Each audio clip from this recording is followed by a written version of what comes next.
Et si tu veux, je me l'ai fait livrer. Donc il est venu chercher la McLaren et il a déposé la Ferrari. Et il y a la vidéo sur mon Insta. Et je réalise pas. En fait. Et bonjour à tous et bienvenue dans ce nouvel épisode de Bye Bye Patron, le podcast de l'immobilier, de la liberté et des gros billets. Et cette semaine, ça va être aussi des gros cylindrés. Avant de démarrer, je m'appelle Thibaut, je suis investisseur immobilier depuis 2012, je crois, investisseur boursier, j'ai une grosse formation en finance, j'ai écrit 2 livres, un sur la négociation immobilière, un sur comment débuter en immobilier. Et avec mon associé, on a également un groupe où on accompagne des investisseurs pour réaliser des opérations toujours plus rentables. Et aujourd'hui, on accueille Marco. Marco, pourquoi j'ai tenu à l'inviter ? Parce qu'en fait, il a fait à l'échelle x10 ce que j'avais fait un peu inconsciemment, à savoir des achats, reventes de voitures et toujours monter en gamme. Donc il est parti à 18 ans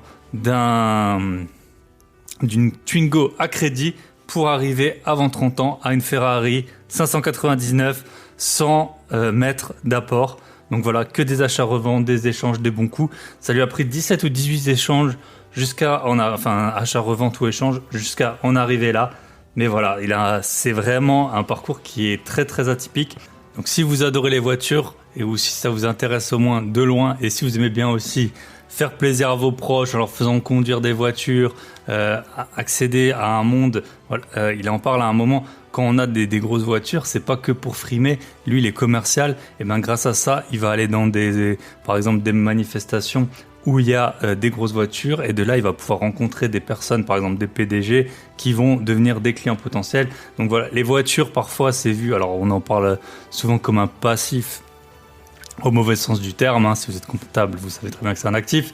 Mais passif au sens de Robert Kiyosaki, mais pour Marco, c'est vraiment quelque chose de profitable dans tous les sens du terme, donc que ce soit en termes d'argent, mais aussi en termes d'expérience, en termes d'échange avec ses proches, en termes d'échange avec sa communauté.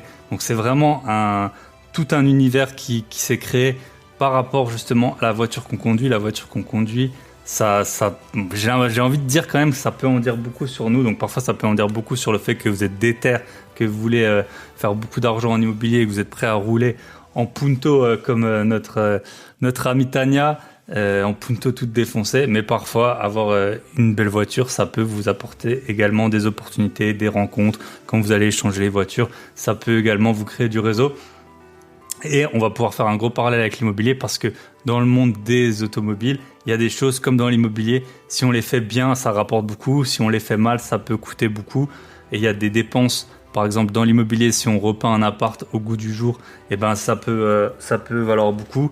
Comme pour une voiture, si on fait une révision dans les temps qui peut pas être si cher que ça, forcément, après on va pouvoir beaucoup mieux vendre la voiture. Il y a des choses auxquelles il faut faire attention. En immobilier, parfois, il y a des freins qui ne nous gênent pas trop, enfin des inconvénients sur un appartement, mais en fait qui vont être très gênants à la revente. Je sais pas, admettons que les avions ils passent au-dessus de votre maison. Et pour les voitures c'est pareil. Il y a des choses, si vous y faites pas attention, peut-être que vous n'y êtes pas sensible, du type des packs d'options ou des jantes spécifiques. Quand vous êtes, peut-être que ça vous touche pas, mais à la revente ça va vous toucher. Et donc c'est pour ça il faut faire tenir compte de ça dès le départ. Quand on achète un appartement, moi dès que j'achète un appartement, la seule vraie question que je me pose, c'est est-ce que c'est une bonne affaire ? Est-ce que je pourrais le revendre au moins, quoi qu'il arrive, le prix que je l'ai payé ? Et dans l'idéal, beaucoup plus. En plus, il y a les loyers qui peuvent rentrer. Pour les voitures, Marco, il va nous dire la même chose. L'essentiel, c'est de ne pas perdre d'argent. Voilà, avant de démarrer avec Marco, 2-3 petits points. L'épisode de la semaine dernière avec Romain, il a super cartonné. Donc, je suis super content. On a eu le meilleur départ qu'on ait jamais eu en fait pour un podcast en termes d'écoute. Merci à Nils et David pour leurs avis sur Apple Podcast.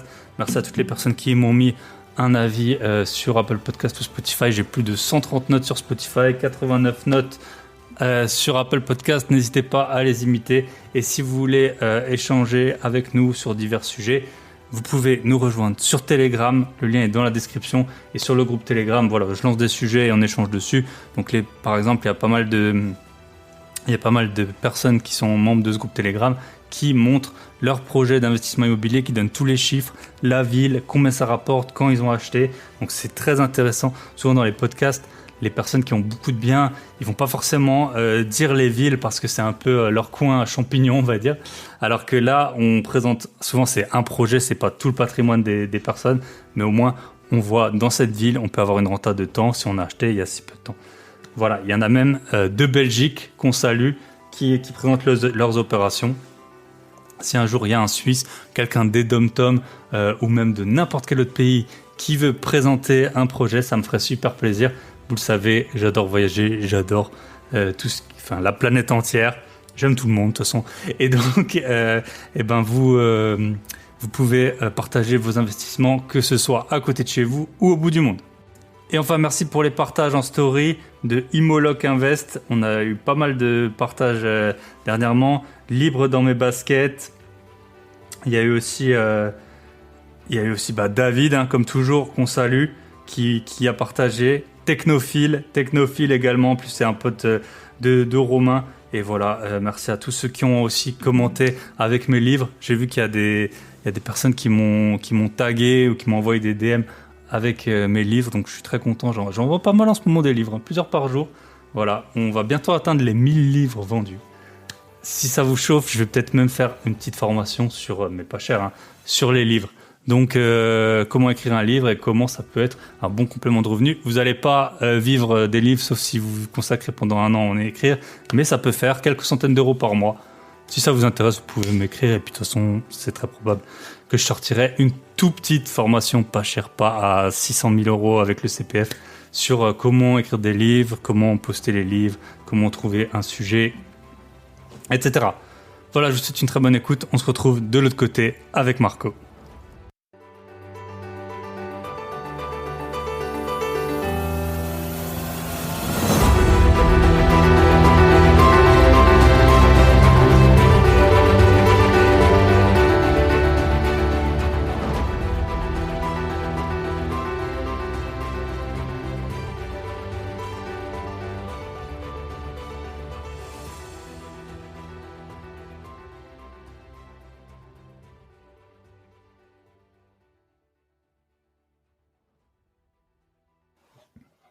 Et bonjour à tous et bienvenue dans ce nouvel épisode de Bye Bye Patron. Et aujourd'hui, on est avec un invité assez exceptionnel, alors que j'ai déniché via Facebook. On est avec Marco. Salut Marco, comment ça va? Oui, ça va et toi?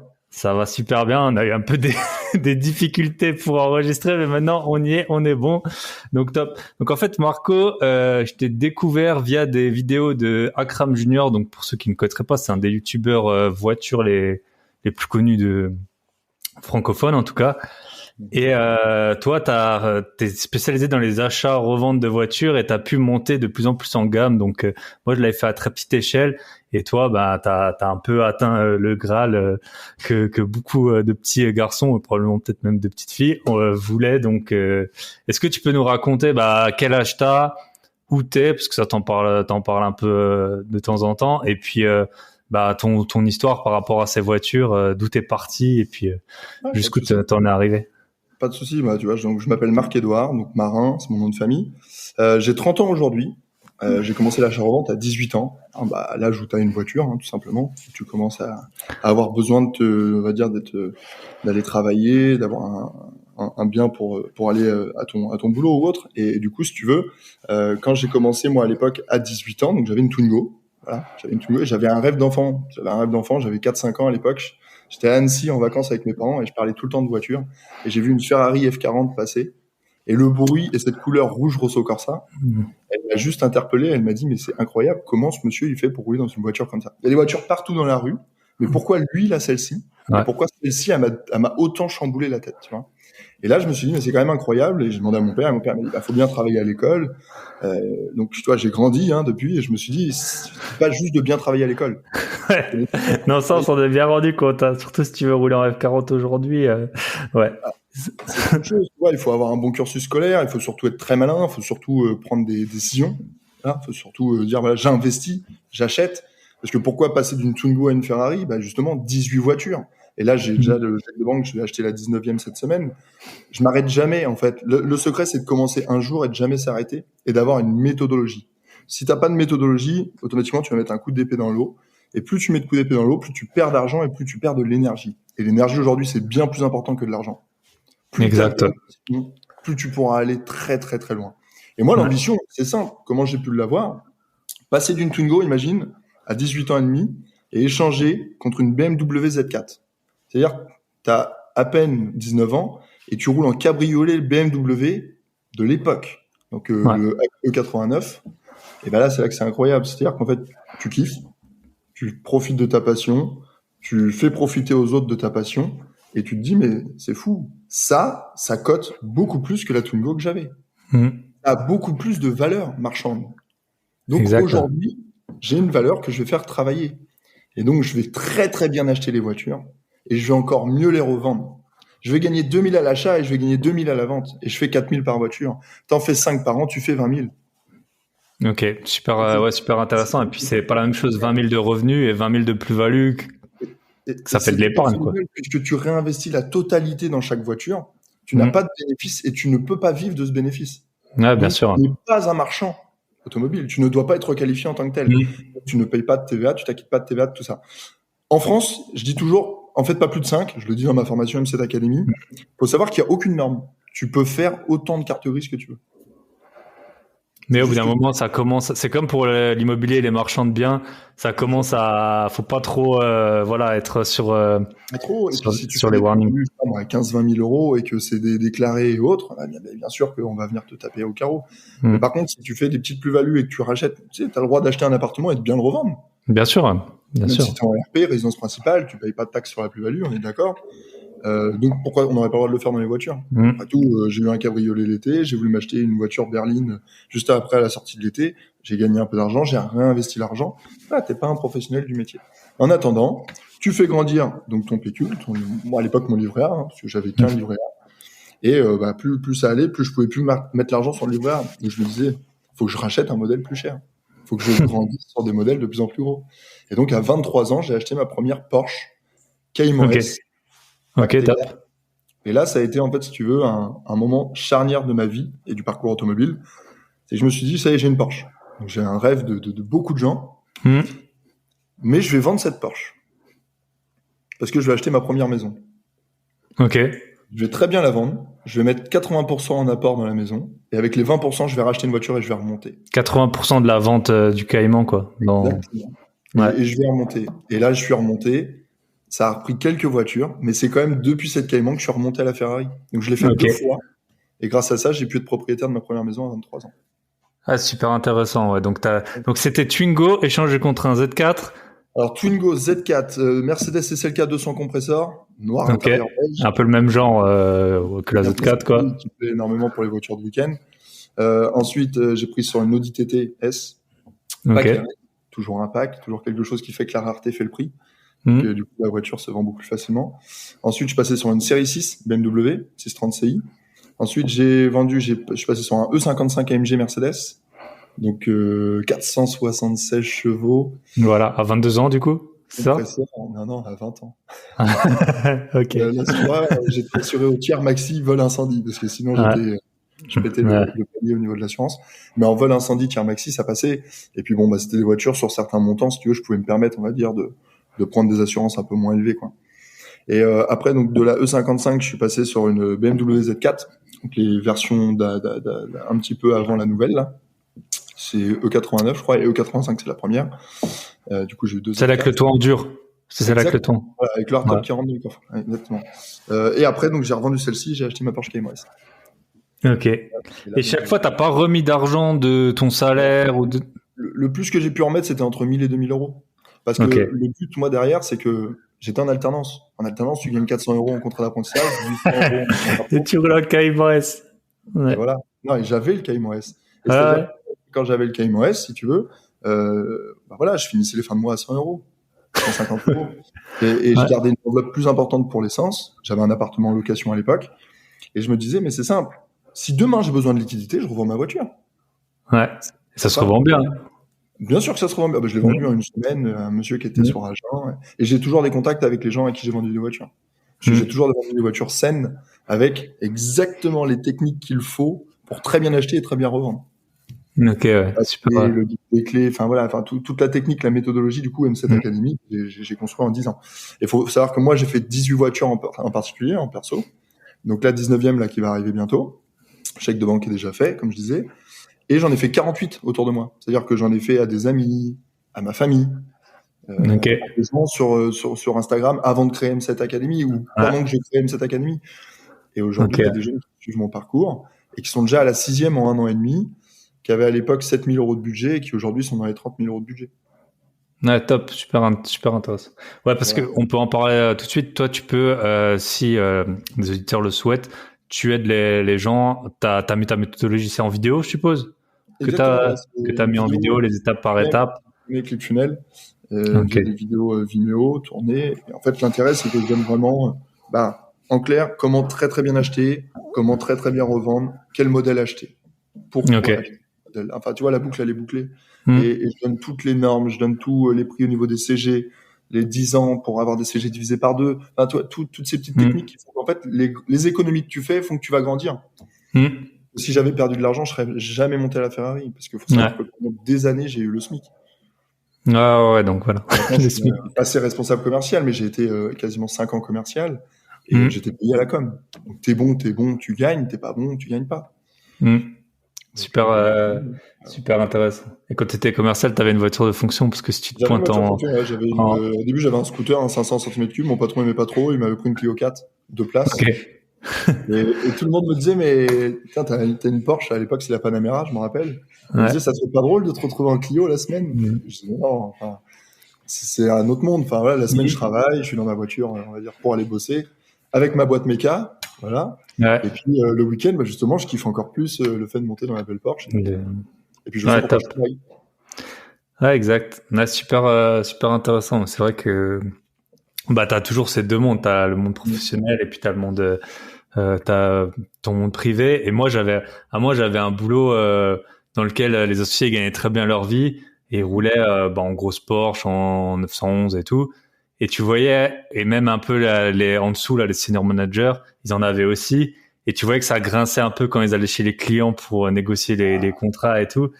Après, ça dépend. À l'époque, j'étais en Allemagne, donc ça passait à peu près, mais tu voyais que c'était quand même limite, quoi. Et on leur disait, tu vois, encore, t'as une Audi S5, une BMW M6, ça passe encore, mais quand tu commences à taper dans les Porsche et tout, même si tu vas avoir des gars qui ont des bons boulots, t'as du mal à négocier les honoraires, quoi. Ok. Exactement. Et ça, c'est français, hein. Ça, c'est très français, mais de plus en plus, j'ai mon petit qui arrive. Voilà. Et de plus en plus, si tu veux, c'est que je vois de plus en plus, moi, à l'inverse, des clients qui sont passionnés comme moi et qui s'intéressent à comment j'ai fait et qui me disent, mon fils a quasiment votre âge, il a pas ça, donc dites-moi, quoi. Des clients de ton vrai boulot, quoi. C'est là que j'ai un partage parce que on a une passion qui nous unit, quoi. C'est l'automobile et le fait de je travaille bien, donc je me fais plaisir. Et en fait, moi je leur dis non, mais même sans bien travailler, mon boulot me permet de payer la carte grise, quoi. J'ai une enveloppe automobile. Ouais, c'est ça. C'est intéressant. C'est automobile et j'ai une enveloppe juste immobilier, on va dire crédit. Et après, par contre, ça me permet d'avoir un taux d'endettement qui est très bas. Et puis, ça me permet de me faire plaisir avec les voitures tout en achetant et en revendant. Et pas plus de 4 par an, quoi. En moyenne, l'achat 4. Ouais, au final, là, tu dis que c'était à 19e en 12 ans. Donc ça va, t'as pas abusé. Et c'est intéressant, tu vois, j'avais eu un joueur de poker sur le podcast et lui, il avait dit un peu la même chose. Lui, il avait vraiment une enveloppe poker qui était complètement indépendante de ses revenus. Et puis il m'a dit, sinon tu vrilles parce que tu vois les montants que tu dois jouer. Donc, ouais, top. Pour capitaliser, il faut savoir faire banque et se dire, allez hop, ça je garde, ça je joue. Ouais, c'est ça. Et voilà. Et puis petit à petit, tu joues. Super intéressant. Et donc, t'as acheté ta maison, donc t'es reparti de. C'était quoi la Caïman? Tu l'as revendu quoi, 30 000 €? 40 000 €? 33, acheté 23. Ouais. Et je suis reparti à l'époque avec 10. Ok, ouais. Et là, on voit, tu sais, c'est comme un peu tout dans la vie. C'est surtout tu sais, on dit le premier million est super dur et le deuxième, il est inévitable. Et en fait, là, quand tu repars d'en bas, c'est un peu comme le vélo, quoi. C'est là où c'est plaisant parce qu'en fait, tu sais, j'avais beaucoup d'amis, moi, en soirée ou même de la famille qui me disaient, mais t'as eu de la chance. T'as eu de la chance sur ce coup-là. Tu l'as bien vendu, t'as eu de la chance. 19 fois de la chance, j'appelle plus ça avoir de la chance. Ouais, c'est ça. C'est ça, forcément, quelqu'un qui provoque la chance. Et qui la provoque peut-être de façon un peu plus intelligemment que ce soit juste de la chance. Parce que la chance, on est d'accord que c'est qui tout double. C'est soit je gagne, soit je perds. Et quand tu gagnes 19 fois et que même en ayant des carottes, parce que ça peut arriver, hein, j'ai eu des carottes au kilométrage, j'ai eu une voiture qui avait pas la même année que la carte grise, enfin voilà, des trucs comme ça, et que tu arrives quand même à revendre le prix que tu l'as acheté, donc que tu perds pas et que tu apprends, c'est pas un échec. Justement, tu grandis, c'est exactement ce qu'il faut pas faire pour pas recommencer. Donc non, c'est la technique du chat. Ouais, t'as toujours le système D, en fait. Tu penses toujours comme toi, un appartement, demain il fonctionne pas, tu le mets en Airbnb, ou si tu le mets pas en Airbnb, après tu vois, tu le mets en location saisonnière. Enfin, faut toujours penser à la porte de sortie. Exact. Faut jamais y aller tête baissée et dire bon allez, c'est bon, c'est sûr, je l'achète pas cher, ça peut le faire. Moi, j'ai vu acheter des voitures tellement entre guillemets pas chères par rapport au prix du marché, ou même un embrayage cassé et je retombais sur mes pieds. Ok, parfois c'est les apports. Moi, j'essaie toujours de les acheter en dessous du prix du marché. Alors, tu calcules la renta, tu calcules un peu tout, mais si tu arrives à acheter sous le prix du marché, bah quoi qu'il arrive, ça se revend. Et que tu sais que le prix du marché peut que monter. Ouais, voilà. Pour l'instant, en tout cas, d'expérience. Hein, donc, ouais. ouais. T'achètes un mètre carré, mais c'est vrai que généralement, on va dire que l'immobilier en France se porte très bien. Ouais. Ouais, surtout en ce moment. Bon, là, on verra bien avec les taux. Ok. Et donc, donc là, t'avais racheté quoi avec 10 000 euros? Donc, avec 10 000, j'avais repris une SLK, 200 compresseurs, mais pas KMG avec les 4 sorties d'échappement, les jantes AC Schneider. Donc, pour ceux qui connaissent, enfin, voilà, c'est des petits détails qui font qu'en fait, quand tu la mets sur le bon coin avec des belles photos, bah, t'es la première SLK vendue de le bon coin. Ouais. C'est le fait qu'aujourd'hui, la personne, elle va regarder les photos, tu sais, on achète une photo avec son média. Enfin, on va dire avec ce portail. Et donc, en fait, plus la photo, elle est belle, elle est bien faite, l'annonce, elle est clean, et elle va englober tout pour assurer, on va dire, le futur acheteur. De un, tu vends rapidement, et de deux, tu vends à ton prix. Ok, super. Parce que toi, en fait, ce qu'il faut, c'est anticiper les questions qu'il va y avoir dans... Toi, il faut que, par exemple, les pneus, il n'y ait pas à les changer, parce que sinon, tu payes ça, tu vas payer ça... le gars, il va négocier 2 fois le prix. Pareil pour les vidanges, pareil pour les... Exactement, selon certains véhicules, certaines marques, tu sais, les gens... c'est des gens qui ont quand même un peu d'argent, on va dire, et donc ils veulent surtout pas de problème. Donc ils disent moi je suis prêt à la vendre, mais par contre il y aura l'entretien, il y aura les pneus. C'est limite même la prenez pas cette semaine parce qu'elle est pas encore passée l'entretien. Moi je veux vraiment qu'elle soit entretenue avant de vous la vendre. Ces gens-là, on a beau dire, c'est respect parce que c'est des gens qui fonctionnent bien. Enfin ils font les choses comme il faut. Mais toi du coup ils te régalent parce que tu récupères un véhicule qui est nickel. Ouais. Donc après t'as beau rouler 10 000 km avec, si l'entretien c'est tous les 20 000. Tu leur vends au bout de 10 000 et tu dis il reste 10 000 km après le prochain entretien, t'es tranquille, quoi. T'as rien investi dans la voiture. Et puis, c'est exactement ce que moi tu peux pas défoncer les pneus, donc tu te retrouves avec une voiture qui est très fiable, que tu as connue pendant 10 000 km et que tu peux te permettre de te dire je vends un bon produit. Et est-ce que tu as un avis, tu vois, moi, à la base, je suis originaire d'Alsace, on a des usines Peugeot. Ma première voiture, c'était une Peugeot 306 et j'avais trop aimé cette voiture et tout. Et après, j'ai plus jamais racheté de voiture française parce que, en fait, moi, je disais toujours que les gens, ils étaient trop pauvres, entre guillemets. Ceux qui ont des voitures françaises, tu peux pas trop les négocier à l'achat. Tu vois, ils sont pas prêts à l'entretien. Vu que c'est des gens qui sont moins aisés que les voitures allemandes, souvent, l'entretien, il a été peut-être moins bien fait ou moins fait. Et après, quand tu veux négocier à l'achat, ils sont plus près de leurs sous. Et toi, là, t'as eu que là, si je me trompe pas, t'as eu que des voitures allemandes, là, depuis, à part la Twingo. J'adore. Ouais. Après, tu vois, c'était quand même une très, très bonne voiture. Et faut savoir que moi, quand je l'ai acheté, en plus, à l'époque, j'avais un petit apport, 3 000 euros, comme je t'ai dit. J'ai fait un crédit. Donc, c'est-à-dire, je payais 160 euros par mois. Je bossais à la pizzeria de mon père. Et en fait, je remboursais le crédit et au bout de 6 ans, j'étais déjà à la Porsche Cayman S. Mais j'avais laissé le crédit en cours. Ah ouais. Je peux pas me permettre de le rembourser cash. Donc, je le laisse. Mais en attendant, je sais très bien que si demain je vends cette voiture-là, si je veux, je le rembourse cash. Mais quel intérêt de rembourser un crédit? Il te permet de t'enrichir. À l'instant T, là où tu n'avais pas la somme. Donc justement, je l'ai laissé courir. Et je te dis, il était à 160 euros par mois. Donc quand après j'avais mon alternance, je le payais plus facilement, quoi. Et l'intérêt, c'est ça, c'est que au moins j'avais une voiture neuve qui démarrait à tous les coups et qui fonctionnait super bien. Mais j'ai vite compris que c'est parce qu'elle était neuve, qu'elle avait peu de kilométrage, qu'elle était encore sous garantie, que je l'avais très bien vendue. Échangé contre la BM. Ça l'avait rassuré, le monsieur. Par contre, aujourd'hui, dans le marché de l'occasion, vraiment les bonbons, les caramels en vitrine, c'est de la BM, de la Mercedes et de l'Audi. Parce que, soit elle est bien entretenue, soit c'est une voiture qui est fiable, et ça, faut pas se mentir, les Allemands savent faire des voitures fiables, c'est quand même assez impressionnant, même si les Français sont bons et savent en faire. Mais t'as quand même plus on va dire, de chances à gagner de l'argent avec une Audi A3 aujourd'hui, qui coûte le même prix qu'une Clio Estate, Clio 4. Enfin, voilà. Parce qu'on le dit, la Clio, elle sort de la concession, elle a perdu 20%. Ouais, non, super. On le dit, si tu l'as pris en gris Daytona, avec les jantes rotor, avec... Non mais tu vois, et toutes ces petites options qui font que de toute façon, quand tu vas sortir de la concession, le jour où tu la revendras, tu seras quasiment la seule de Leboncoin à l'avoir. Avec le kilométrage que tu auras dessus, bah, automatiquement, tu vendras beaucoup plus facilement ton Audi. C'est indéniable. Ok. Mais il y a un marché aussi sur la française. Moi, je connais des garages qui font des françaises. Ouais, bien sûr. 1000, 10 000 euros, si tu veux. Voilà. Ouais, c'est ça. Après, c'est aussi temps, argent. Parce que vendre une voiture 20% plus cher que tu l'as payée, bah, c'est mieux si tu l'as payé 30 000 balles que si tu l'as payé 5 000 balles, quoi. Enfin, ça fait pas ça fait pas le même effet, quoi. Exactement. Ok, top. Donc là, on en était à un SLK. Ouais, donc je suis reparti au SLK, donc 200 compresseurs.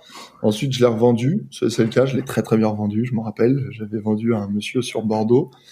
Et du coup, si tu veux, bah, comme j'ai bien revendu, je suis passé après sur un Audi Q7. J'avais un projet à l'époque d'agrandissement de famille ou autre. Et donc, j'avais dit, bah, pourquoi pas prendre un Q7. Ça reste, on va dire, un 4x4 familial, mais qui cote peut-être plus qu'un espace. Enfin, voilà. Après, bien sûr. Ouais. Je trouvais ça plus sexy. Enfin, voilà, après, les couleurs, hein, comme on dit. Et si tu veux, ce Q7, bah, je l'ai super bien vendu. Et j'avais acheté une CLS 63 AMG. Et là, c'était assez impressionnant parce que je l'avais acheté même moins cher que le Q7. Et j'étais sur un V8. Et en fait, rapidement, après, j'ai aimé les moteurs. Enfin, rapidement, j'ai aimé le fait d'avoir un V8, une sonorité, avoir... Parce que le Q7, c'était un diesel, je pense. C'était un moteur diesel. 3 litres V6, 240 chevaux, pour ceux qui connaissent. C'est celui qui se vend le mieux, clairement. La seule erreur que j'avais fait avec le Q7, c'est que j'avais acheté un 5 places. Il faut savoir qu'un Q7, normalement, c'est un 7 places. Et si possible avec attelage, si tu trouves un Q7 7 places avec attelage, t'as la pépite des Q7.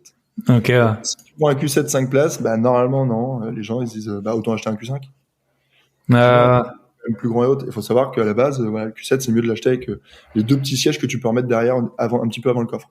Donc tu vois, c'est des choses qui m'ont fait apprendre parce que ça, du coup, j'ai mis 3 semaines à le vendre à cause de ça. J'ai perdu des acheteurs parce que je l'avais pas forcément mis dans l'annonce et les gens me disaient mais c'est un 7 places ou un 5 places, puis ils me le prenaient pas. Et donc bon, j'ai dit bah si un jour je reprends un Q7, ça peut arriver, bah, j'essaierai de trouver un 7 places. Super intéressant. Le Q7 et après je me suis fait plaisir. J'avais mon boulot de commercial et ça, on va dire que ça se lançait de mieux en mieux. Et j'avais investi, je crois que j'avais mis 2 ou 3 000 euros de plus. J'avais pris une RS6. Ok, top. Audi RS6 C6, donc le V10 de la Lamborghini Gallardo, retouché un petit peu. Et placé à l'éthanol, j'avais mis en stage 2, 700 chevaux. Et là j'avais un modèle qui était waouh, quoi, incroyable. Et ils ont tapé les lois, au-dessus de 30 chevaux fiscaux, tu payais 500 euros par cheval fiscal en plus. Ok. Et elle avait combien de chevaux? Elle avait 51 chevaux fiscaux. Donc, ok. Je me tapais 8 000 euros de malus, plus 2 300 euros de CG. Donc là, c'était la galère. C'était quasiment, je perds la moitié de la somme de la voiture, quoi. Elle coûtait 25 000. Je disais, je vais mettre ça à la poubelle. Alors qu'avec ça, moi, je sais très bien que je pouvais racheter une voiture et remonter, tu vois. C'était inconcevable. Je l'ai remis en vente sur Leboncoin 2 semaines après, une fois qu'ils ont lancé la loi. Et je l'ai échangé contre une Panamera, Porsche Panamera 4S. Et, avec une voiture que tu avais payé 25 000 euros, tu as pu avoir une Panamera. La Panamera valait 30. Ok. Et le monsieur, parce qu'elle était en stage 2, parce qu'elle était en éthanol, que ça m'avait coûté 400 euros à le faire en passage éthanol, parce que c'était le gris Suzuka, parce qu'elle avait que tant de kilomètres, parce que de la façon que j'avais fait l'annonce, il m'avait dit, vous en voulez combien? Bah, j'avais dit, c'est le prix de votre Panamera. Elle me dit, non, il faut quand même rajouter un peu. J'avais dit, vous savez, j'ai aussi 4 pneus d'hiver montés tout neufs. Marchand, on fait du troc, tu vois. Et on fait comme ça. Et le mec, il m'avait dit, envoyez-moi les jantes. C'était des jantes de RS7 que le mec m'avait donné avec les RS6.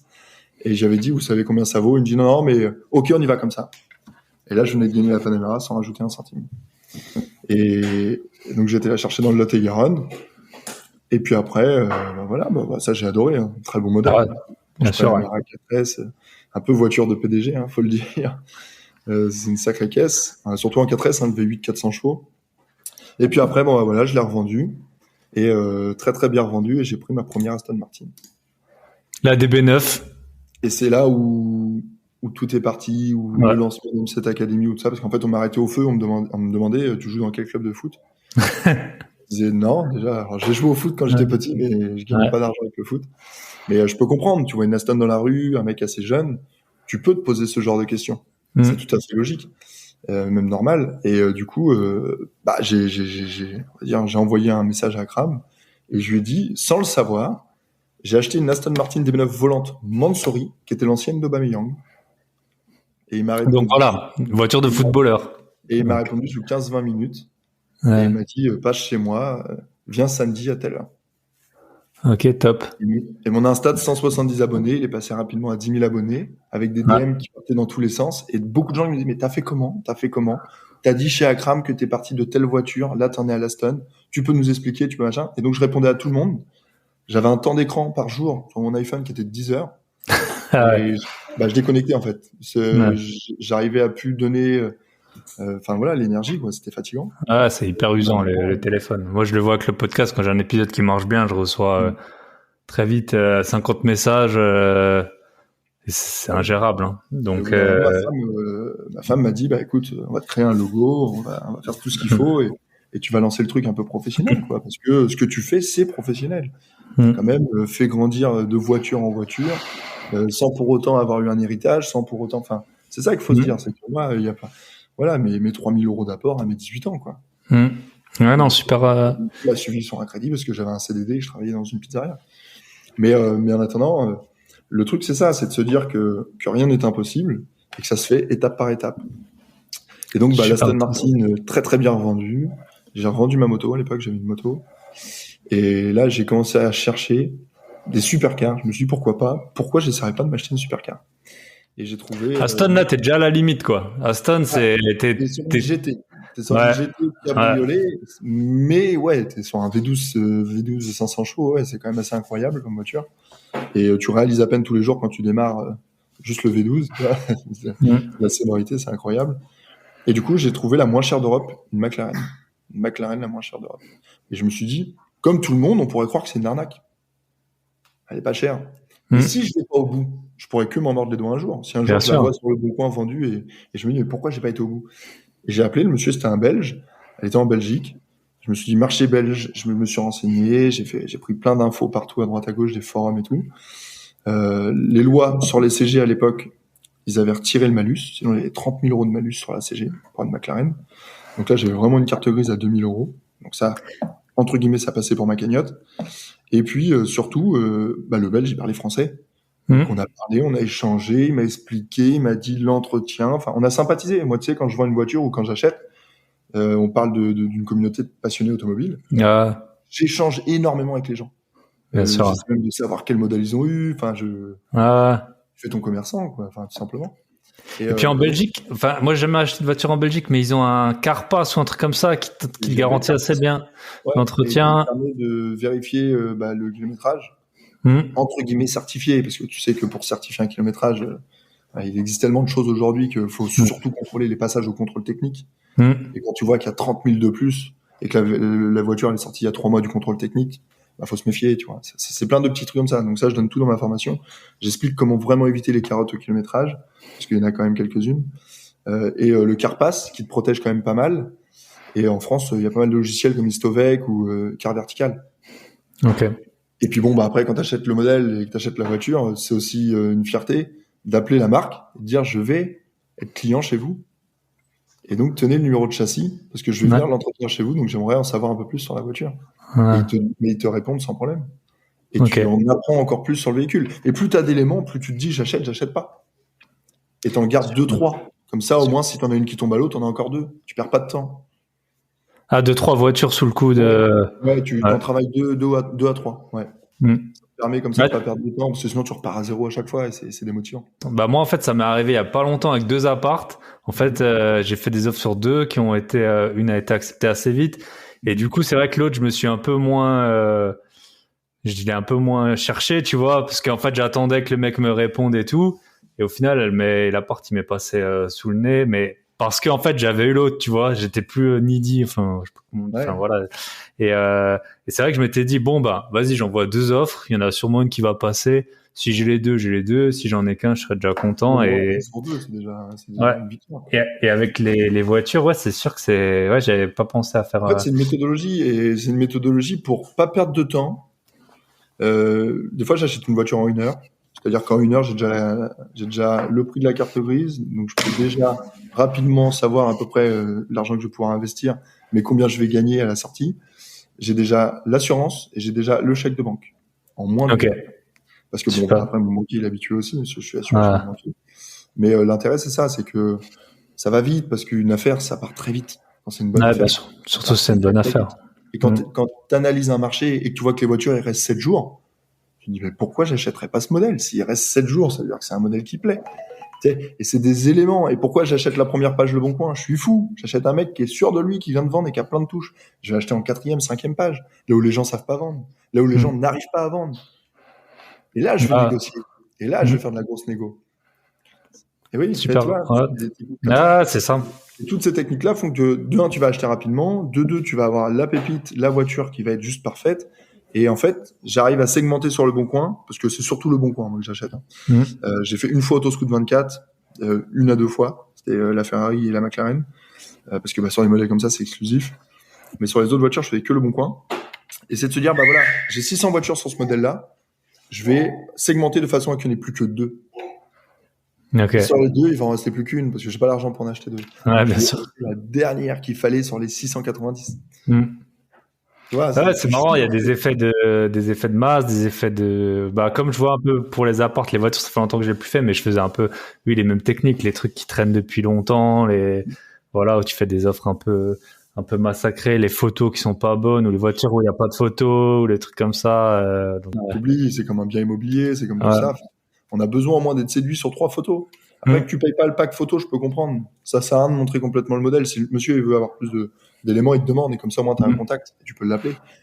Et c'est là où ça se fait. Mais après, déjà, 3 photos, 3 quarts avant, 3 quarts arrière, et puis l'intérieur bien fait en grand angle. Et le tour est joué. Hein. Et même pour une Ferrari. Hein. Pas besoin d'en faire. Ok, et là on arrive bientôt donc après la McLaren, donc c'était une MP4 12C hein, que t'avais. MP4 12C, donc 625 chevaux biturbo pour 1270 kg, parce que celle-là c'était une PAC MSO avec les jantes magnésium, coque safety coque complète, intérieur carbone.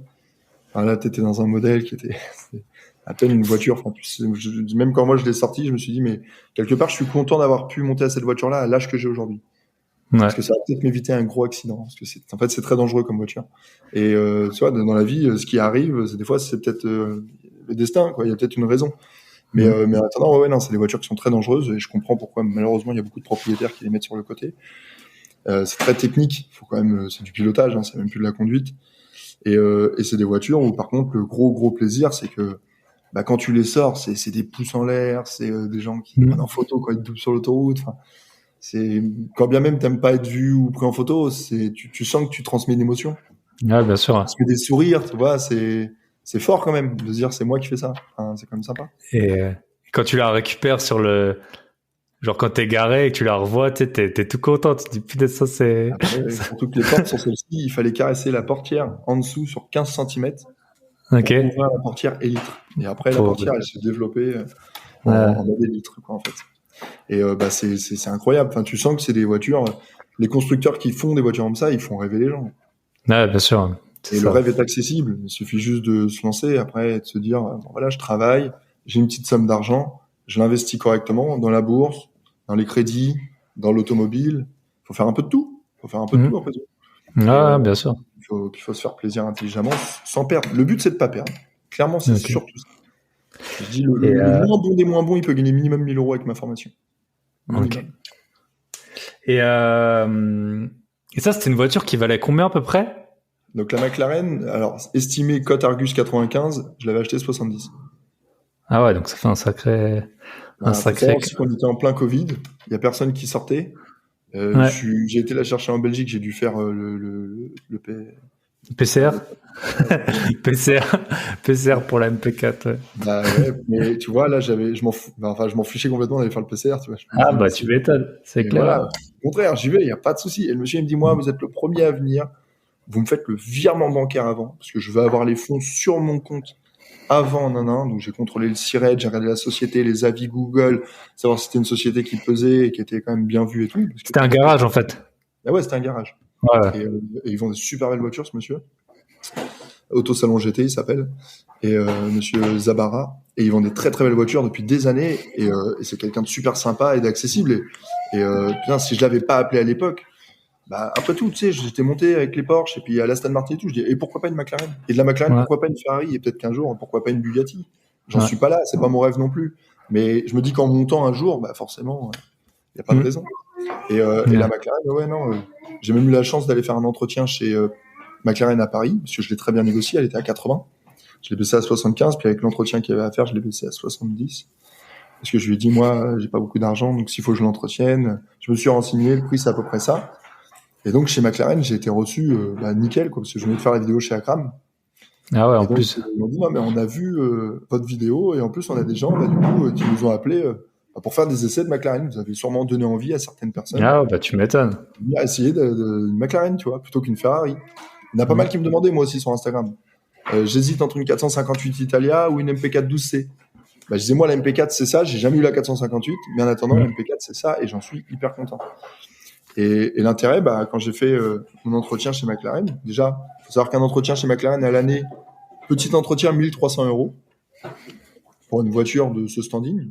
Ouais, ça va encore. Hein. Ça, si tu compares à chez Audi, grosse révision, 2003-2500. Entre 2300 et 2500. Donc j'ai fait la grosse révision, vu que j'avais négocié 5. Ouais. J'ai fait la grosse révision. Et bah, quand je l'ai vendu, même pas 1000 km après, avec révision faite à Paris, avec le carnet d'entretien full McLaren, ouais. Avec le double des clés, avec tout ça, elle avait beau avoir 87 000 km. C'est beaucoup pour une McLaren. Hein. Normalement, pour cette année-là, elle aurait dû avoir 47 000.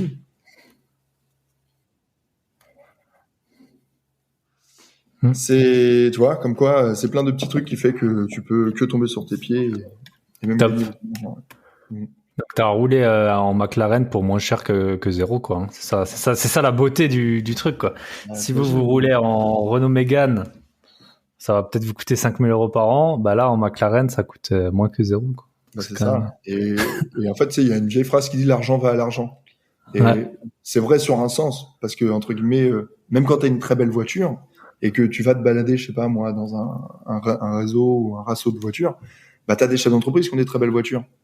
Et ils te posent des questions, ils te demandent ce que tu fais dans la vie, et tu fais du business par-dessus ça. Et ça crédibilise encore plus ta personne. Enfin, c'est fou de dire comment ça te met sur un statut, en fait. Ça te met sur un statut. Et moi, en fait, l'automobile, au début, ça me faisait peur, et je déclarais pas par rapport à mon boulot. Et en fait, j'ai eu tort, parce que je travaille, j'ai beaucoup de clients qui savent exactement ce que j'ai comme voiture, ce qui me croisent. Donc, je leur dis bonjour, je tournerai la tête pour dire, ah, vous m'avez pas vu, aucun intérêt. Et quand ils me posent la question, mais je leur dis sans problème comment j'ai fait. Parce qu'il n'y a pas de tabou là-dessus. Moi, en France, on a trop de tabous sur l'argent, alors que pourtant, à l'école, on nous apprend à être bon, on nous apprend pas à gagner de l'argent. Ça, c'est dommage. Et on nous apprend pas surtout à comment l'investir. Alors que finalement, on est tous pareils. On veut tous avoir la retraite rapidement, ou se faire plaisir, ou s'acheter des beaux jouets comme je peux faire. Alors, bah, clairement, ceux qui peuvent te le dire, bah, c'est ceux qui l'ont fait. Et moi, plein de fois, quand j'étais petit, je disais, ah, magnifique votre voiture, monsieur, et tout. Et le mec, il me disait, bah, faut bien travailler à l'école. Bah, j'ai fait une licence, je me suis pas arrêté non plus au bac. Et quand j'ai eu ma licence, à l'époque, je me disais, non, faut pas juste bien travailler. Ouais, il y a d'autres. J'ai lu un livre, là, il y a pas longtemps, et il parlait de ça, il disait, quand tu croises un jeune qui a 25 ans, qui roule en Lambo, tu te dis pas qu'il sort même de Harvard, quoi. Tu te dis que le gars, bah, soit il est footballeur, soit il est dealer, soit il est, voilà, il y a pas de métier. Ni des critiques à dealer, mais il faut savoir que quand t'es dealer, tu te promènes pas en Lambo, ou alors t'as vraiment pas peur. Tu te en voiture tranquille. C'est ça. Et moi, je leur disais, écoutez, en tout cas, vous pouvez penser ce que vous voulez de moi, mais moi, je me balade la tête haute dans la rue. Et j'ai pas peur de me retourner quand on m'appelle. Ouais, bien sûr. Bah ouais, parce que bien sûr que ça m'est arrivé d'avoir des contrôles. Hein. Quand t'as 28 ans et que tu déclares une Ferrari, bien sûr que t'as un appel du service des impôts. Et tu montres tes certificats de cession et ils te disent bon, bah ok, pas de souci. Et donc après la McLaren, t'as tout de suite eu la Ferrari? En fait, dès que j'ai eu la McLaren et qu'elle a commencé donc à avoir beaucoup de kilomètres et que je me suis dit bon bah le but, voilà, j'ai essayé, j'ai vu ce que ça donnait et j'ai un rêve dans ma vie, c'était ma Ferrari avant mes 30 ans. Et ça, je le dis depuis que j'ai 16-17 ans. Bah je me suis dit c'est simple. Pourquoi tu tentes pas? T'as un beau produit, propose des échanges contre des Ferrari. J'ai eu échange contre Ferrari F430, 60e anniversaire. J'ai eu échange contre Ferrari California, cabriolet, c'est la 4 places, V8. Ouais, je vois. Et j'ai eu un échange, un mec, et là c'est incroyable, une noire intérieure beige. Tout ce que je kiffe dans l'automobile, une noire intérieure claire. Et quand j'ai vu la photo, bah, tu sais, direct, toi, je suis tombé sous le charme. Et je me suis dit, mais c'est celle-là. Et le mec, il me dit, bon, bah, j'ai regardé votre McLaren. C'était un garage, hein. Il me dit, j'ai regardé votre McLaren, elle est estimée à 95 000 euros avec ce kilométrage-là. Moi, je vais pas vous mentir, elle est pas pour un client, elle est pour moi. Donc, le patron du garage, qui avait 35 ans, il dit, elle est pour moi parce que j'ai toujours voulu une McLaren et ce modèle-là en particulier avec le noir comme elle est, le paquet vaisseau. Ouais. Il était charmé, j'avais plus qu'à jouer. Mais je voulais la Ferrari. Mais bon, si tu montres trop que tu veux, tu n'as plus parce que le mec, il dit, c'est moi qui vais jouer. Donc là, je dis, je reste sur la réserve. Je dis, voilà, attendez, moi déjà, je voulais pas un échange, je voulais de la trésorerie parce que j'ai un projet immobilier. Et bon, moi, le pire, c'est qu'en plus, votre Ferrari, elle a quand même un peu de kilomètres, 70 000. Là, c'est à 599. Exactement. Elle avait, moi, 80 000. Je dis, bon, on est quasiment raccord, on va dire, sur les kilomètres. Mais je dis, par contre, moi, je rajoute pas d'argent. Si je prends votre Ferrari, c'est parce que vous aimez ma McLaren et en fait, voilà, j'ai envie de réaliser votre rêve. Et puis moi, à l'inverse, vu que j'ai jamais eu une Ferrari, bah, ça me ferait plaisir d'en avoir une. Et je dis, bah, c'est simple. Le mec, il me dit, bah, réfléchissez, en tout cas, 5 000, elle est à vous et tout. Je dis, moi, on fait mieux. Ce week-end, la McLaren, elle est à vous et je vous laisse 1 heure. Par contre, c'est clé à clé. Donc, clé à clé, pas de rajout. Et là, je dis, par contre, je raccroche parce que je travaille et j'ai beaucoup de clients qui attendent mes appels. C'est marrant, c'est comme négocier un appart. Hein, il y a beaucoup de similarités. Clairement. Ouais. Et là, le mec, il me dit, OK. Et 1 heure après, il me rappelle. Et c'est à peine si j'avais une larme aux yeux. Parce que mon grand-père, il est décédé un petit peu avant que j'ai la McLaren. Et je lui disais toujours, un jour, je roulerai en Ferrari. Et tu vois, là, il y a un truc qui dans ma tête, je me suis dit, ça y est, je l'ai fait. Et quand je me l'ai fait livrer en Normandie, donc j'habite sur Le Havre, hein, j'ai pas peur de le dire, puisque c'est la ville où je travaille et c'est la ville où... Mais c'est même ton pseudo, LH7. LH7, Le Havre, voilà. Et là, j'ai 7 pour mon chiffre fétiche qui me suit partout. Et si tu veux, je me l'ai fait livrer. Donc, il est venu chercher la McLaren et il a déposé la Ferrari. Et il y a la vidéo sur mon Insta. Et je réalise pas. Enfin, voilà. Tu m'étonnes.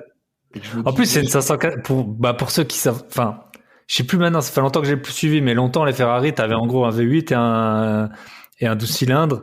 Et t'avais les V8 qui étaient moins chers. Donc genre, c'était à peu près la même époque, les 430 et les 599. Hein, exactement. Si je dis pas de bêtises. C'était une GTB, voilà.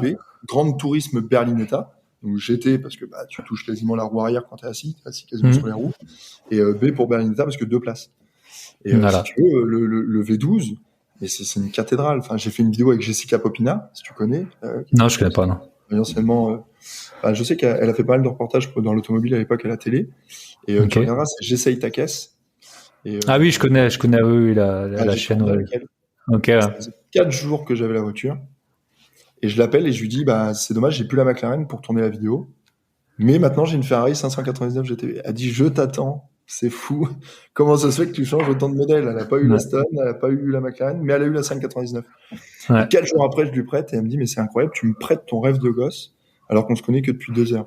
Et je lui ai toujours dit, un rêve ou une passion, ça se partage. Ça s'explique, ça se fait ressentir. Et j'ai passé un super moment avec elle parce qu'elle s'y connaît énormément. Elle avait été voir la construction à l'époque de la voiture en Italie, aux usines Ferrari. Donc elle la connaissait à la perfection. Et là, elle l'a réessayé et la vidéo, elle donne la chair de poule parce qu'on la pilote super bien, elle ou moi, et on se fait vraiment plaisir sur sa route fermée. Et voilà. Et c'est là où on se dit que, à l'époque, voilà, je me disais, ça y est, je suis arrivé à la Ferrari. C'est quoi demain? Demain? C'est ça. Demain, c'est de continuer. Et donc, j'ai eu un petit bébé. On l'a un peu entendu. Donc là, tu avais la Ferrari, tu avais quoi, 28 ans, 29 ans? 28 ans, je l'ai eu et je l'ai rendue à 29 ans. Et donc, quand j'ai eu le petit bébé, donc du coup, j'ai dit, la Ferrari, je suis tout seul. Madame, elle est derrière en voiture quand je dois aller la montrer ou autre, ou tu sais, elle a le week-end chez la famille ou quoi. Enfin, c'est pas pratique, quoi. Enfin, bien sûr. Une voiture familiale. Donc, ça a beau être mon rêve, mais en attendant, il est dans le garage et j'en fais pas profiter ma famille. Donc, aucun intérêt. Donc, je l'ai vendu et je l'ai échangé contre un Levante, plus de l'argent. Donc, j'ai un Maserati Levante aujourd'hui, familial. Et avec l'argent que j'ai récupéré, j'ai racheté une autre voiture que je viens de revendre. Comme ça, maintenant, je fais de l'achat-revente avec la deuxième voiture et je garde la voiture familiale. Et je remonte avec la deuxième voiture. Ok. Et c'était quoi cette voiture-là que tu as acheté revendue? Là, j'avais une SLK 55 AMG. C'était la SLK 3 V8 Atmo 421 chevaux. Donc j'ai touché vraiment une très très bonne affaire. Donc je l'ai bien revendue. Et là, je devais racheter un très beau modèle aussi. Je le dis pas parce que il est pas encore déclaré dans ma communauté. En tout cas, je peux juste dire que c'est une marque prestige et pas premium. Et que bah voilà, ça va se faire. Là, le chèque de banque est fait. Il n'y a plus qu'à avoir la date pour aller la chercher. Top. Voilà. Et donc je continue. Super. Et j'ai plusieurs objectifs en tête. Racheter une Ferrari familiale. Donc vendre tout. Ouais, voilà, une FF. C'est ça. 60 chevaux V12 quattro, enfin 4 motrices. Ouais. Je trouve ça incroyable comme voiture. Le compromis de la supercar familiale, enfin j'adore le concept. Et la preuve, c'est que c'est une voiture qui cote super bien et qui se vend très très bien.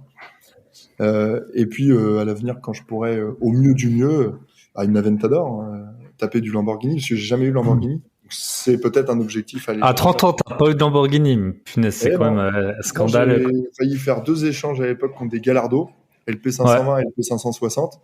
Et j'ai jamais fait. Et si ça s'est pas fait, c'est qu'il y avait des raisons. C'est qu'on me proposait un autre échange mieux après, ou que je vendais mieux après. Et ça s'est pas fait. Bon, là, ça s'est pas fait. Mais pourquoi pas une Huracan aussi, qui me plaît beaucoup. Ouais. Mais j'aime aussi les voitures qui ont de l'histoire. J'aime beaucoup aussi les voitures qui ont plus de 10 ans, qui ont des vieux moteurs, enfin, tu sais, tu les démarres, ils font jamais le même bruit. Enfin, tu sens quelque chose, la voiture, elle te transmet une émotion. Et ça, j'adore aussi, tu vois. Plus que des voitures trop modernes, avec les échappements complètement calfeutrés. L'automobile d'aujourd'hui, ça devient un peu triste, tu vois. Donc, bien sûr. Ça sort plaisir avec les jouets de l'époque qui nous faisaient rêver. Ouais, c'est ça. Je pense que là, on est dans un âge où on peut en profiter et où on peut, avoir peut-être dans 10 ans, 15 ans, 20 ans, ce sera plus compliqué, hein. Et puis, il y a 10 ans, on n'avait pas d'argent, donc, voilà. Et, là, on a fait un bon petit tour de ton parcours. J'ai quelques questions sur les voitures en tant que telles. Donc, est-ce qu'il y a des couleurs, est-ce que les couleurs, c'est important? Oui. Je pense, la réponse, c'est oui. Noir, selon certains modèles. Rosso Corsa pour une Ferrari, bien sûr. Jaune pour une Lamborghini ou le jaune Modena pour une Ferrari. Mais en attendant, le blanc d'une Audi est magnifique avec les jantes noires qui vont bien. Par contre, une Mercedes, c'est noir. Je suis désolé. C'est noir ou au moins gris montagne, quoi. Le gris un peu anthracite. Faut aller sur du modèle quand même assez, qui se vend facilement, tu vois. Après, plus tu vas spécialiser, plus tu vas personnaliser un véhicule, moins tu vas le vendre. Ouais, bien sûr. Ouais, tous les gens qui ont fait un peu ta cible d'acheteur, plus tu vas galérer à vendre. Alors, tu pourras jouer avec 2 acheteurs, un acheteur, mais plus il pourra jouer aussi avec toi, et plus toi, tu pourras aussi être un petit peu à cran en disant, putain, ça fait 1 mois qu'elle est en vente, quoi. 1 mois et demi. Tu vois? Okay. Et l'Aston Martin d'Aubameyang, très belle, en noir, en trim blue, magnifique, enfin, rien à dire. Mais par contre, j'avais fait un covering pour protéger la peinture, en alu brossé. Alors, c'était magnifique, hein. Mais quand plein de fois, des gens m'appelaient, ils me disaient, mais elle est comment en dessous? Vous avez caché des rayures. Puis maintenant, elle est grise. Elle était plus belle en noir. Si vous voulez, je le retire. Non, le retirez pas. Si je la prends, je l'achèterai comme ça et je verrai si ça me plaît. Ok. Et là, toi, t'apprends et tu te dis, bon, ok, d'accord. Plus je personnalise, plus je galère. Par contre, plus je personnalise dans ce que les gens aiment comme voiture, Audi S-Line, avec pack S, pack RS, M pour BMW, Mercedes AMG, pack Fascination, AMG Line maintenant, plus là je vais dans le modèle sexy. Et plus tu vas dans des gens qui sont prêts à un peu passion, quoi. Plus tu as des gros mots. On a vu, tu as eu 2 SLK55. Passion, coup de cœur rapide. Ouais. Un vrai acheteur, il parle pas trop. Il faut pas perdre trop de temps. Un vrai acheteur, tu l'entends au téléphone qu'il a qu'une envie, c'est de te donner le chèque de banque et repartir avec. Ça s'entend. Et ça, dès le début, tu sens quand tu perds ton temps avec des gens ou pas. Ouais.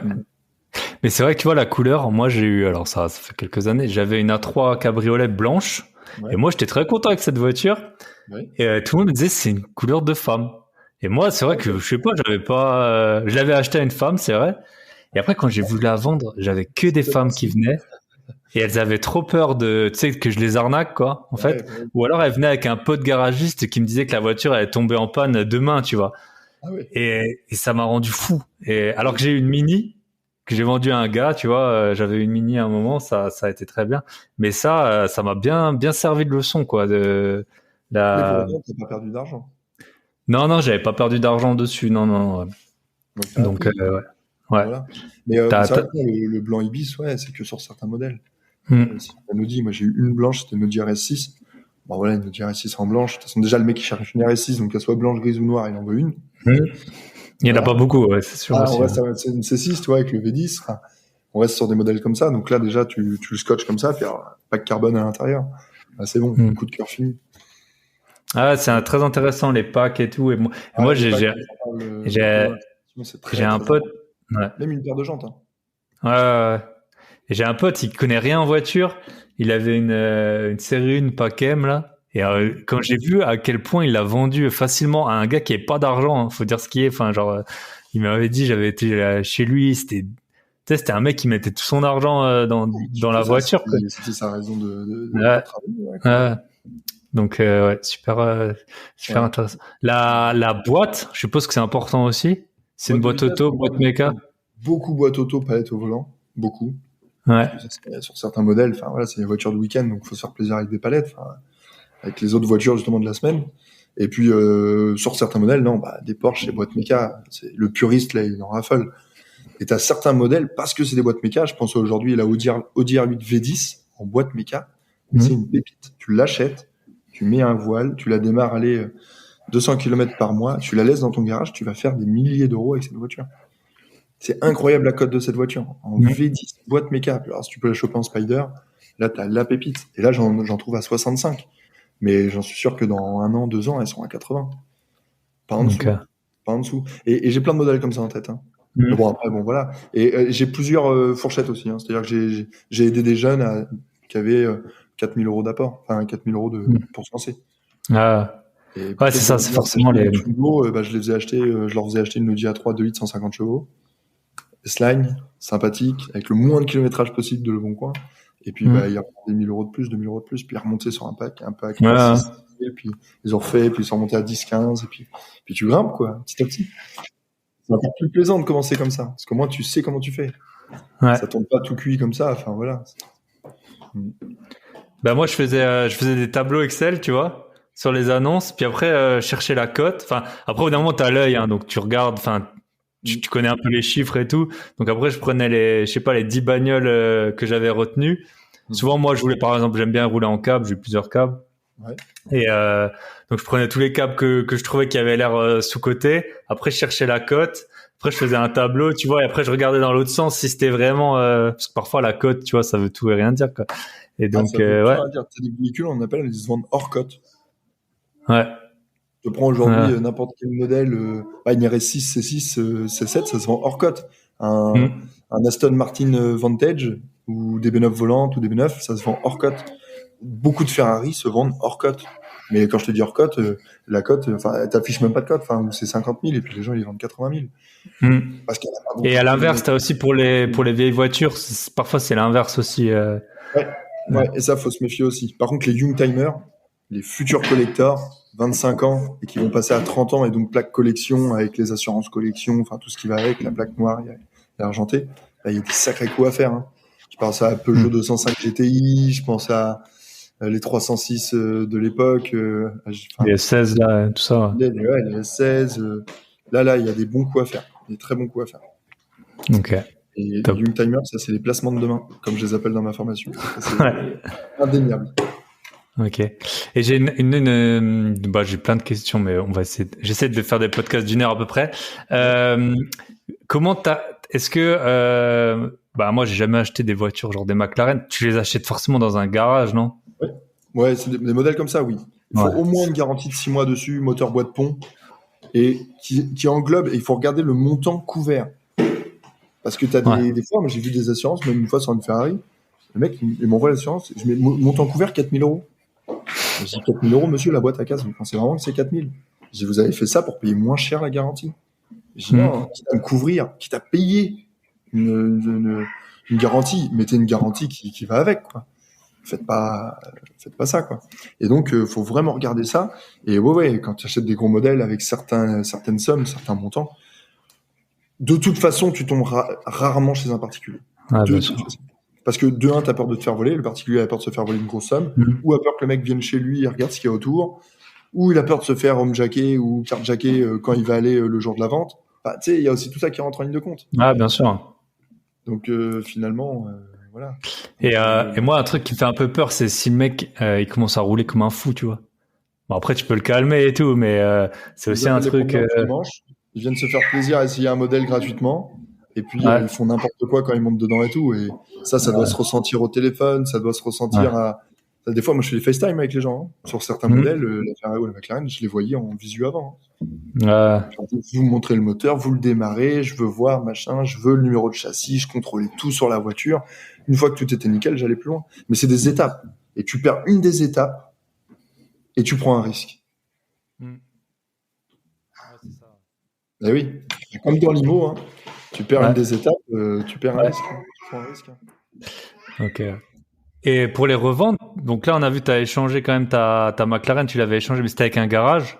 Ouais, exactement, un pro. Ouais. Mais il l'avait acheté pour lui en particulier, donc c'était un garage, mais tu vois, c'était un jeune qui s'est acheté pour 35 ans, il l'a acheté pour lui au Luxembourg. Ok. Et l'Aston, tu l'avais vendu à Toulon, dans le sud de la France. Tu l'avais vendu. Ok. Je l'avais acheté. Tu l'avais acheté dans le sud du nord, moi, nord de la France. Ok. Et tu l'avais vendu toi-même? Ouais. Il voulait me l'échanger contre sa Nissan GTR. J'ai rien contre ce modèle, c'est un bon modèle aussi. Et puis finalement, j'ai dit non, elle m'intéresse pas votre GTR. Et puis une unique, donc je sais qu'elle va se vendre. Et il m'a rappelé 2 jours après, il m'a dit bah, je vais être franc, mon fils vous suit sur Insta. Ah ouais. J'ai vu la voiture.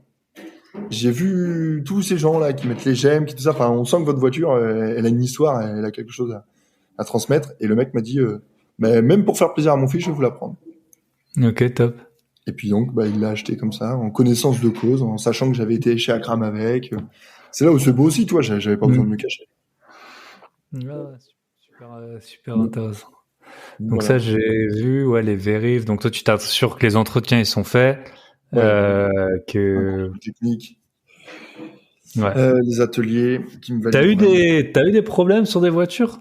Moi, j'ai eu une boîte morte, PDK, sur la Porsche Panamera. Alors moi, j'ai mis une bonne garantie Opteven de 8 000 € couvert. C'était 10 000 € la boîte. Ils ont pris 8. 6 mois de dossier, 6 mois de montage. Monter le dossier avec l'expert et tout machin. Donc j'ai bien pris cher. À l'époque, j'avais ma moto, donc je roulais en moto. Et puis, une fois que le dossier s'est monté, j'ai dit, voilà, j'ai pris une voiture avec une boîte de vitesse qui avait pas été révisée chez Porsche. Voilà. Donc le mec, il avait pas la valise Porsche, il a pas placé les huiles comme il fallait dans les différents étages de la boîte PDK, parce que c'est 2 étages, on m'a expliqué. Et il n'y a pas la même température en fonction de là où elle va. Donc elle avait été mal faite, puis quand ils ont vidé l'huile, il y avait de la limaille. Donc ça a tourné un peu comme ça, sans huile, et puis elle était morte. Voilà. Donc échange standard. Par contre, après, quand toi, t'as une boîte neuve qui t'a pris 8000 et que t'as une voiture avec ce kilométrage-là, les options que t'as, l'intérieur beige, elle était magnifique la Panamera, et une boîte neuve avec la facture Porsche de 10 000 €, là, tu gagnes de l'argent. Là, tu gagnes beaucoup d'argent. Tu gagnes pas le prix de la boîte, mais pas loin. Ouais. Ok, très intéressant. Ouais. Et tu te dis, tu vois, parce que parfois, moi, j'ai l'impression quand je dis tout ce qui a été fait sur une voiture, les gens, ça les fait un peu flipper. Alors que non, ce qui est fait n'est plus à faire. Ouais, mais t'en as, tu vois, ils se disent, c'est un peu, moi, j'ai déjà remarqué ça, tu vois, par exemple, au moins dans l'annonce, je sais pas, il y a des choses que j'avais changées, que je mentionnais pas, tu vois. Il y a des critères de base. Ta voiture, je sais pas, moi, t'achètes ton A3 cab à l'époque, elle a 90 000 km. 90 000, elle a fait que les entretiens courants. C'est une bonne série. Une bonne série puisqu'elle a pas eu de grosse casse. Donc, c'est logiquement une voiture qui est en bonne santé. Après, tu vois que elle a fait, je sais pas, moi, à 70 000 km, la vidange de boîte, tous les trucs un peu chiants, quoi, les trucs qui coûtent un peu d'argent et qui coûtent un peu plus cher chez Audi. Bon, ça a été fait. Donc, tu regardes, tu sais bien que c'est tous les 60 000 ou sur certains modèles tous les 90 000. Tu sais que t'as pas ça à faire, que toi, tu vas rouler que 10 000 km avec. Quand tu vas la revendre, tu sais que ça t'auras pas de souci avec ça. Alors, en plus, quand le mec t'a changé les pneus, les consommables, disque plaquette, mais là, t'as une pépite. T'as une voiture, c'est limite, tu la mets dans une concession, tu fais un petit traitement céramique ou un lustrage qui va te coûter 200 €, et le mec, il a l'impression d'acheter une occasion neuve, état concours. Ouais. C'est la sorte de Bon Coin, et c'est la mienne. Ouais. Et là, là, tu fais ta plus-value. C'est comme les appartes. La bonne peinture refaite au bon endroit, les meubles, même si tu les vends pas avec, qui sont bien et tout, et ben voilà. Exactement, tu mets en scène, tu crées le coup de cœur. Ouais. Ouais, super. Tu vois, mais tu retrouves beaucoup de similitudes finalement avec ce que tu fais toi dans l'IMO. Ouais, non, mais c'est dans une méthodologie dans l'automobile. Ouais. Et voilà. Mais par contre, dans l'IMO, je sais que c'est aussi un très très bon milieu et une bonne façon de faire. C'est une valeur sûre parce que la pierre en France, c'est juste incroyable. Même le locatif, saisonnier ou autre. Mais voilà, je fais un peu de tout. Ouais, c'est un peu les stratégies. C'est vrai qu'il y a beaucoup de stratégies qui se ressemblent. Tu vois, par exemple, moi j'ai un appart, il est un peu, je le sais, c'est genre mon appart le plus pourri, on va dire. Il est largement vivable, bien mieux que quand j'étais étudiant. Mais la salle de bain, elle a peut-être 20 ans. La cuisine, pareil. Et à un moment, j'hésitais à le revendre ou le relouer. Et j'ai bien vu que j'arriverais pas à le vendre sans les refaire, tu vois. La salle de bain et la cuisine. Et sinon, oui, mais tu baissais beaucoup trop le prix. Donc voilà, c'est ça. Beaucoup plus que. Voilà, moi je vais connaître un mec qui va me faire ça bien à un prix, je sais pas, X, tu vois, 10 000 balles, admettons. Et ben, parce que sinon, il faudrait le vendre peut-être 20 ou 25 000 balles de moins que. Et ça, moi, je le dis même dans mon métier et à mes clients et tout. Je dis, vous avez chez moi un investissement ou une dépense? Et j'attends qu'ils me répondent. Ils me disent, si vous êtes encore là aujourd'hui, c'est que c'est un investissement. Je dis, c'est ce qu'on fait dans la vie. Pour avancer, il faut investir. Mais si vous dépensez, c'est plus compliqué. Dépenser, c'est du plaisir. Et par contre, tôt ou tard, il faut aussi savoir investir. Ah, bien sûr. Parce que ça part très vite. Et puis, c'est pas quand on n'a plus qu'il faut se dire, faut que je c'est ça, c'est beaucoup plus dur, hein. C'est pas que je monte avec 1 euro, quoi. Enfin, voilà. Même si tu commences à 20 000 ou à 4 000, c'est pas pareil, hein, pour les voitures. Donc, ok, top. Écoute, je pense qu'on a fait un. Vas-y. Ouais. Non, mais pas de souci, je te coupe pas. Non, c'est que, on a fait un tour global. Après, là, j'ai beaucoup dit aujourd'hui le pourquoi. C'est-à-dire, pourquoi faire, pourquoi machin. Et après, il y a le comment. Et le comment, c'est aussi la formation avec des techniques un peu plus précises, puissantes. Et puis, surtout, la méthodologie, cette règle d'or avec une technique qui est très, très huilée et qui a fonctionné avec des jeunes qui ont 18 ans. Et ça, je suis fier de le dire parce que c'est des jeunes qui étaient en alternance aussi avec 400 euros. Donc, je revois mon parcours. Et comme ils commencent avec rapidement des trucs qui leur permettent de pas avoir les arnaques et pas faire d'erreurs, ils montent à une vitesse. J'ai même peur pour puis ils ont le temps. Toi, t'as un enfant, moi, je les appart, voilà. Les gosses, ils ont l'agnac, ils ont l'envie de dire regarde, moi, je vais prouver à mes potes que je sais faire. Il y a ça aussi, moi, ce qui m'a passionné et qui a fait que ça a marché, c'est que à chaque fois que je ramène une voiture, j'allais la montrer à mes parents. Ouais, bien sûr. Une fierté, c'est regardez. Alors, j'ai peut-être pas, à l'époque, à 19 ans, 20 ans, j'ai peut-être pas d'immobilier, mais à mon âge, j'arrive à acheter ça, quoi. Et viens, papa, je t'emmène faire un tour. Et tiens, conduis là. Et je vais sourire comme ça, et tu vois, ça te motive, quoi. C'est un moteur. Et donc ça, c'est important. Et puis, aussi montrer à mes grands-parents qui, depuis des années, je leur dis, je roulerai en Ferrari, je roulerai en Ferrari. Mais tu sais, pour ça, ils me disaient, c'est tout le mal que je te souhaite. Tout le mal que je te souhaite, Marco. Après tout, il y en a qui en roulent avec des Ferrari. Bah, bien sûr. Pourquoi pas nous? Pourquoi pas nous? Et en fait, il l'a pas vu, ou il l'a vu d'ailleurs, mais en attendant, ma grand-mère il avait vu quand même le chemin, quoi. Hein. Oui, bien sûr qu'il a vu le chemin. Il est monté dans la Aston Martin. Et ça, déjà, à l'époque, il m'a regardé, il m'a dit, mais est-ce que tu te rends compte de ce que tu me ramènes dans mon garage? Là, je fais ça, est-ce que tu me ramènes dans ton garage? Parce qu'il adorait les voitures. Il me dit, est-ce que tu te rends compte, là, aujourd'hui, est-ce que tu réalises? Et quand ton grand-père, il parle comme ça, et tu sais qu'il t'a élevé, éduqué, tout ça, machin, tu te dis, ouais, je réalise carrément, ouais. J'ai fait quelque chose. Ouais, tu vois. Et voilà, ça fait vibrer et je m'arrêterai jamais pour ça, tu vois. Ah, c'est super intéressant. Et c'est vrai que moi, j'ai eu, on en parlait, je crois qu'on en a pas reparlé, mais j'avais une Porsche Boxster S, donc c'était pas du tout une Aston, une McLaren, mais j'avais un cousin qui avait genre 18 ans ou 20 ans, il venait d'avoir le permis, je lui avais fait conduire. Ma grand-mère, pareil, elle l'avait vu, j'étais arrivé chez mon père avec, elle m'avait fait presque un clin d'œil avec le pouce comme ça.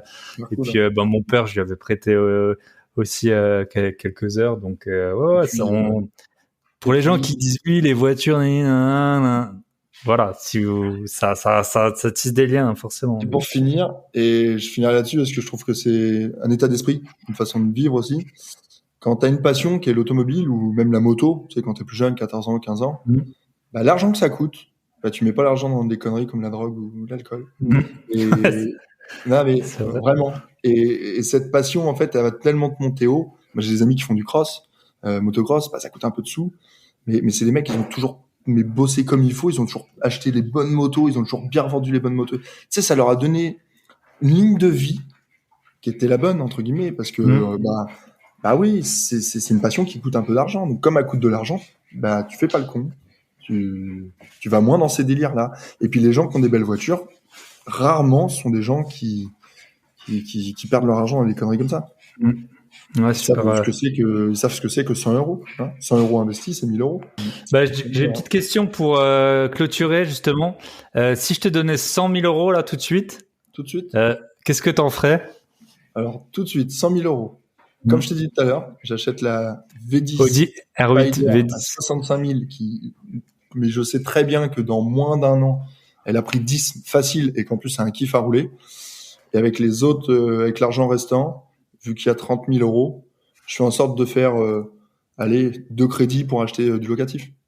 Combien ça coûte à Le Havre, là? Moi, je connais pas bien le marché. Le Havre, en moyenne, t'es entre 2500 et 3500 euros du mètre carré. Ok.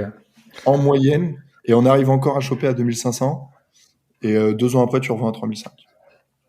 Ben voilà, surtout si tu as fait ce qu'il fallait comme pour les voitures pour que ce soit bien, que t'aies pris. Bah c'est pareil, hein, tu peux avoir le bon emplacement, le truc que les gens ils ont pas vu comme un pack, quoi. Tu vois, Le bon emplacement, la maison où tu sais très bien où elle est géolocalisée, tu sais très bien ce qui va arriver dans les avenirs. Enfin, tu vois, une zone d'activité à côté qui va arriver dans quelques années, qui va ramener du pouvoir d'achat, qui va ramener des travailleurs, donc que la ville du coup elle va grandir.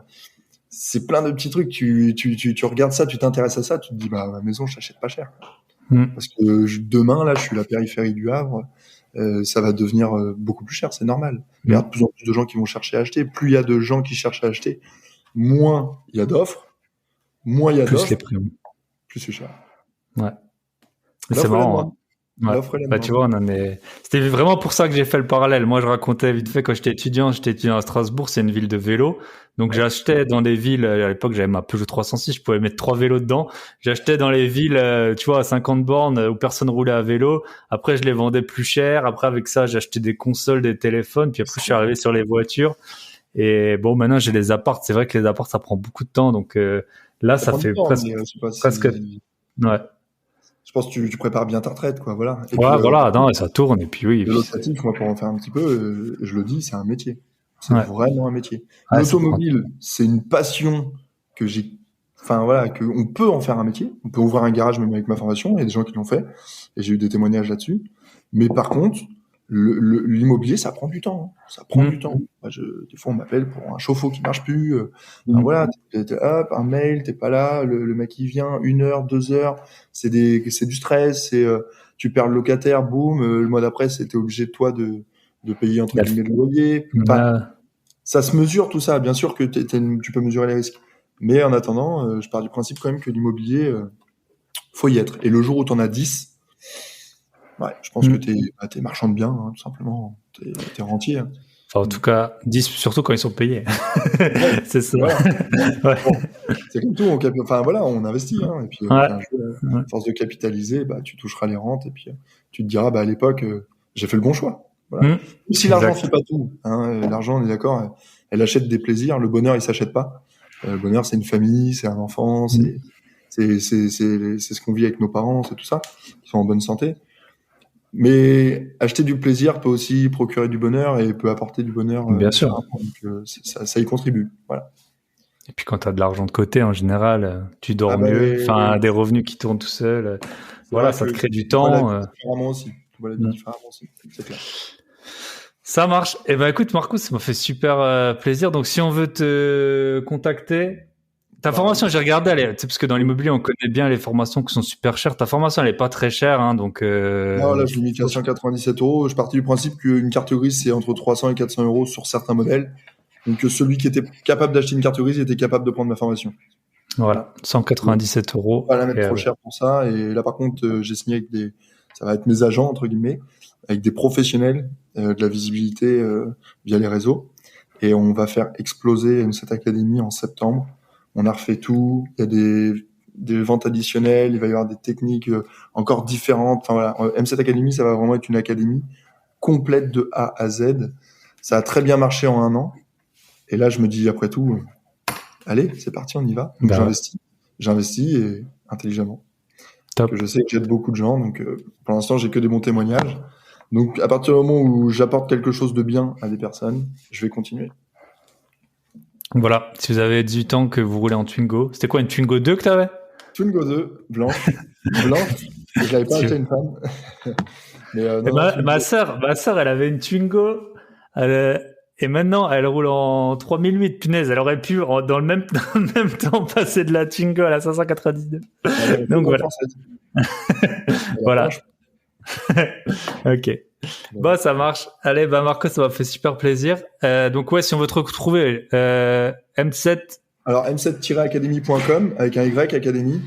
Voilà. Et puis sur Instagram, marco.lh7. Voilà. Et puis le hashtag M7, vous retrouvez beaucoup de mes publications dessus. On va atteindre bientôt les 100 000 abonnés. Et c'est avec plaisir qu'ils viennent s'abonner et je réponds à tout le monde dans la limite du possible. Mais en attendant, je laisse personne sur le côté. Voilà. Ok, top. Allez, je te souhaite une très belle soirée et puis à très bientôt. Ciao. Ciao. Et voilà, on arrive au terme de cet épisode. J'espère qu'il vous aura plu. Petit rappel, ce week-end, donc à venir, donc si je me trompe pas, ce sera du vendredi 23 au dimanche 25 septembre. Je serai à Bordeaux pour le salon de l'investissement immobilier. Si vous y êtes aussi, n'hésitez pas à me contacter à l'avance. Vous pouvez m'écrire sur Instagram, par mail info@bybypatron.net ou sur Telegram. Vous pouvez me rejoindre sur le groupe Telegram. Et puis du coup, vous pouvez m'envoyer des messages perso via ce canal. Comme toujours, pensez à partager, écouter encore et toujours, partager et à noter le podcast sur Apple Podcast ou Spotify, ou si vous écoutez sur YouTube, à mettre un petit commentaire et à vous abonner. Je vous souhaite une très bonne semaine, que vous soyez en Clio ou en Ferrari. J'espère que cet épisode vous aura plu. Et la semaine prochaine, je sais pas si je vous dis déjà ce qu'on va faire. Je sais pas si je vous dis peut-être que je vais vous faire l'épisode On m'envoie les huissiers, mais c'est pas encore certain. Allez, bonne semaine à tous. Bye bye.